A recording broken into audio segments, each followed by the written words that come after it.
জয় Hind sir, জাহান Shiba reporting. জয় হিন্দ। তুমি শহীদ major কেশবের ছেলে? হ্যাঁ স্যার। এই নাও বন্দুক, গিয়ে নিজে ডিউটি করো। বন্দুক? স্যার আপনি আমাকে বন্দুক কেন দিচ্ছেন? আমার বন্দুক দেখে ভয় লাগে, এই বন্দুক আপনিই রাখুন।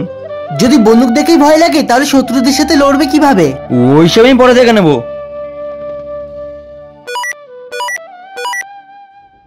জয় হিন্দ স্যার। জয় হিন্দ জওয়ান। জওয়ান, সেক্টর 5 এ যুদ্ধ বেঁধে গেছে, তোমরা গিয়ে তাদের বিষয়টা দেখো। Okay sir. শিবা, সেক্টর 5 এ যুদ্ধ শুরু হয়ে গেছে, তাড়াতাড়ি আমার সাথে চল।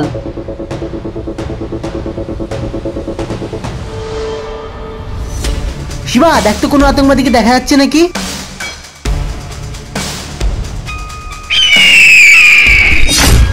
হ্যাঁ স্যার, একটা আতঙ্কবাদী আছে। এই নে বন্দুক, আর মার ওকে।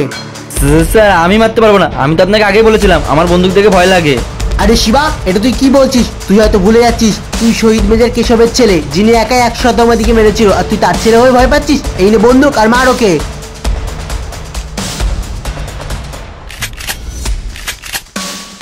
আরে স্যার, এর মধ্যে তো গুলিই নেই। হ্যাঁ আমি জানি ওর মধ্যে গুলি নেই, আমরা তোমার একটা পরীক্ষা নিচ্ছিলাম তোমার ভয় কাটানোর জন্য। আর ওই আতঙ্কবাদীকে দেখছো, ও আমাদেরই সোলজার। জয় হিন্দ স্যার। জয় হিন্দ। বন্ধুরা, তোমাদের যদি আমাদের ভিডিওটি ভালো লেগে থাকে চ্যানেলটিকে সাবস্ক্রাইব করে কমেন্টে জয় হিন্দ অবশ্যই লিখবেন। জয় হিন্দ।